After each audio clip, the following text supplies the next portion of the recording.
legislature's budget initially was built on expecting that money to come in. So in the most recent conference committee budget that came out, they reduced other areas again. So it might be special ed circuit breaker again, regional transportation, and those types of things, or kindergarten grant funding for full-day kindergarten, and those types of things were dependent on that Medicaid reimbursement money. And so without it, other areas that we aren't 100% certain of yet will be reduced. Right, and part of the Medicaid too that has an impact because we received last year approximately $500,000 because of our special ed services that we can apply for Medicaid reimbursement, and if we have less federal dollars to access, then that's also going to affect our budgets. So it's like a double hit. Yeah. So the three of you and perhaps others, how do you make these adjustments? I mean, when you're sitting there, people frequently say, well, they moved this and they took this, and it's certainly not arbitrary. How do you make those kinds of decisions? Very these carefully. Are qualitative. These are qualitative decisions. Yeah. Well, you know, I don't know. I think there's kind of like a little oath that you take. It's about like doing no harm, and we always try to look everywhere that we can so that we can do no harm. What you said earlier is a key point. You've had some students on the show. You know that we offer at least 10 AP classes on a regular basis. We have a variety of honors classes. We have our virtual high school and so on. So we can't fund our mandated services all to the exclusion of our other services. So what we try to do is honestly look at things that don't have as much impact on the school system directly or on the students. So for example, last year one of the things that we did was we outsourced our custodial staff, and we saved $500,000 in doing so. It was not a pleasant experience because we had to lay people off. Some people who had worked for the district for 20 years or more. But it was a choice between that or cut some of the programs that the students access. We could still get our buildings clean and maintain the type of cleanliness that we wanted and still keep our programs. So we had to, you have to sometimes make some very, very hard choices. I can remember in PS 19, 100 years ago, there was an interesting relationship between custodians and students, which would get lost in privatization. But so it's less harmful. It's not positive choices. That's right. You try to do the least amount of harm possible. And I'm just going to piggyback on that. Go ahead. And the relationship with even custodians, I mean, even our students, whether they're the brightest and the ones that have the most leadership or the ones with disabilities, do have relationships with our custodial staff, even though they're right now not our own. We're working on recycling projects, and the students are mixing to make sure that that happens for our schools. So there's a human dimension to what we're talking about here.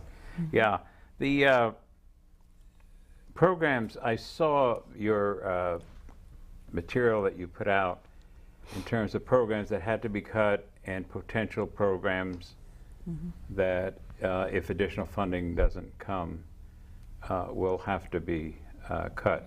So that priority list is decided how? Well, I know the general rubric is do the least harm, but well, it's the administrative team together, and then when the school committee asks us for a list like that, all of the directors, myself, the principals, we all get together, and we basically, I won't call it hash out because I think we're a very amenable group. We work very, very well together, but we have to work through some really challenging issues, and you know, we get into the conversations about, well, you think it should be this, and you think it should be this, and you think it should be this, and so how do we come to some kind of grips with that? And honestly, I think we have to use, and we do use, what we know about education. So for example, There was a time in a particular year when we were trying to move toward full-day kindergarten. And in order to be able to keep the full-day kindergarten, something else needed to be given up. Right. I think during that year, our high school principal gave up something so that we could continue with full-day kindergarten.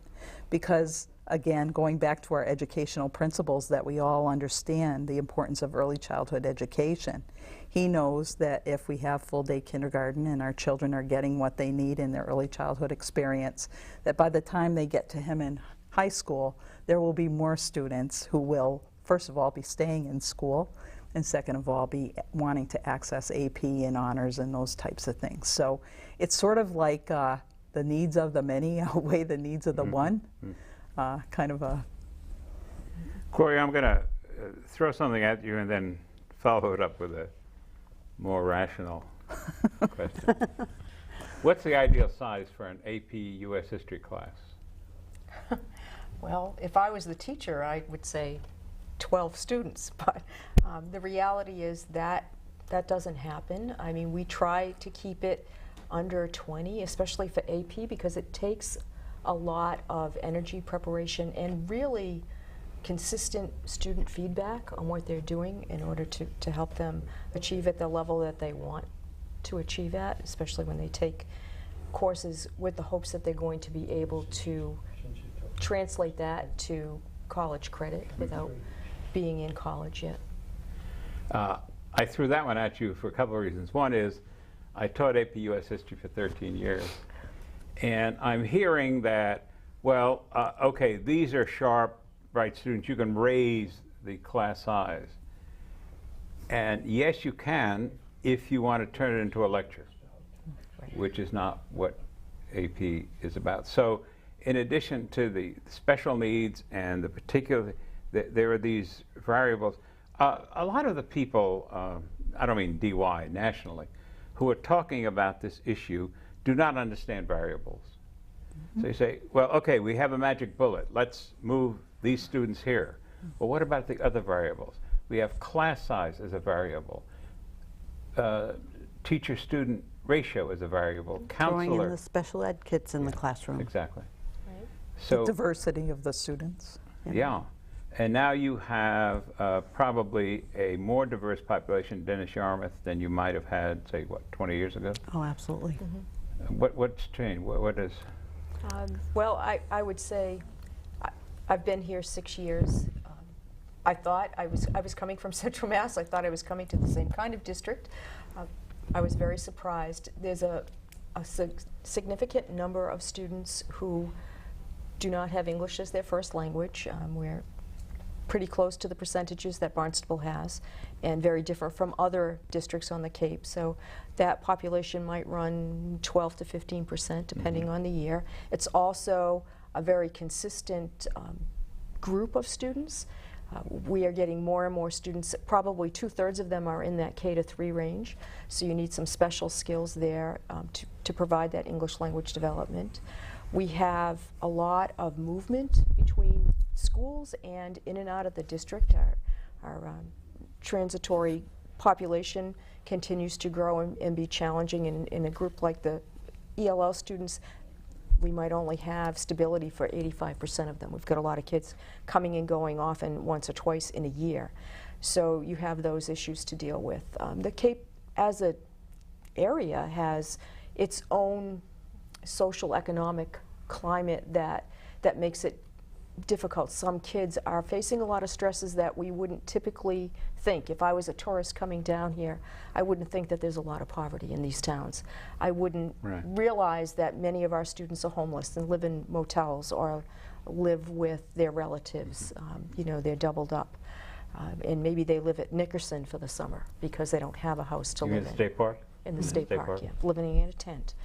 So there's a lot of those types of issues that we have to be prepared to deal with in our classrooms, and that impacts how we present our lessons, what kind of supports we give to families, what kind of grants we try to go after in order to help support those specialized programs without taking away from the general fund.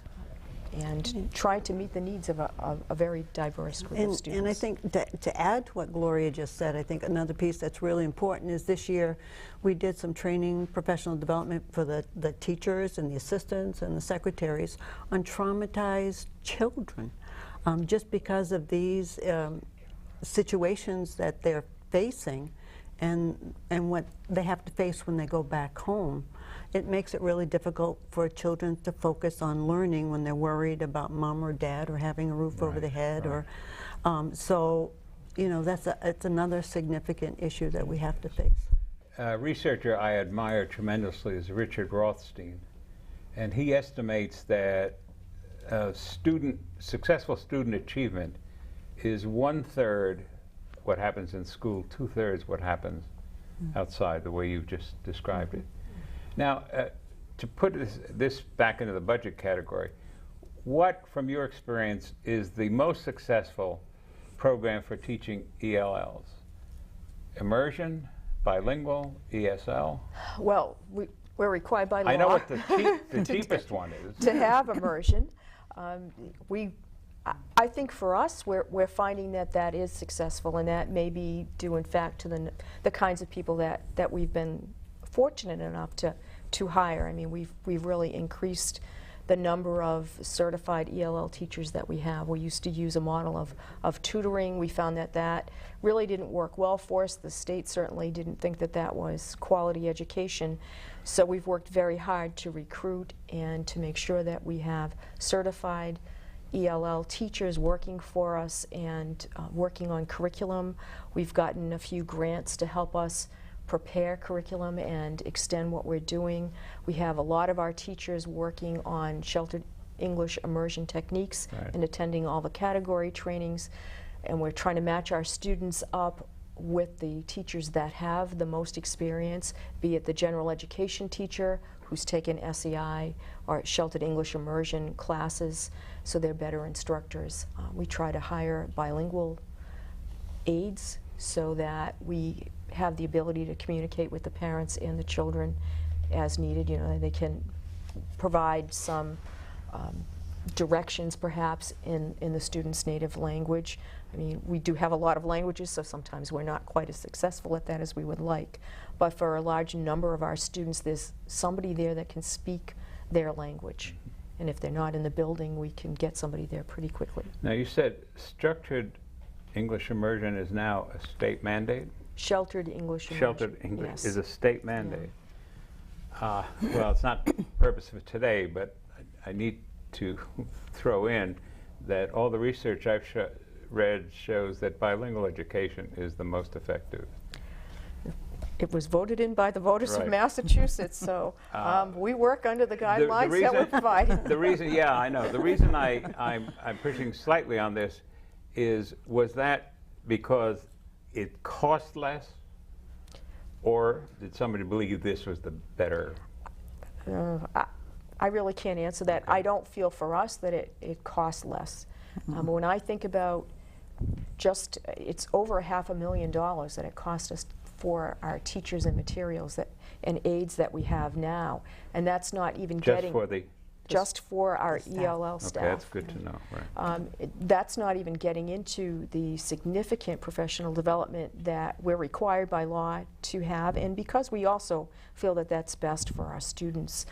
And stipend positions paid for usually out of grant monies to provide more time for the ELL teachers to create the curriculum that meets the state guidelines. You know, we're always working to improve our program and to improve all of the skills of our staff so that we can provide a strong education for these students. They are a huge piece of what we do every day, and we want to make sure that they're as successful as anybody else coming to DY. Well, and you can figure too, we have about 330 teachers, and I think the minimum amount of training per teacher is about 45 hours between SEI 1 and 2. So that's every teacher in the district, 45 hours worth of training just to be Category 1 and Category 2. Now, you've been able to maintain this, and I raise this because I've seen districts that, because of the budget crunches, cut professional development first. Yeah. So you, this Well- is a priority Well, in your, Is on a personal level, I used to have the job that Gloria has, so okay. it's my absolute priority. However, it's not something just to have. It's because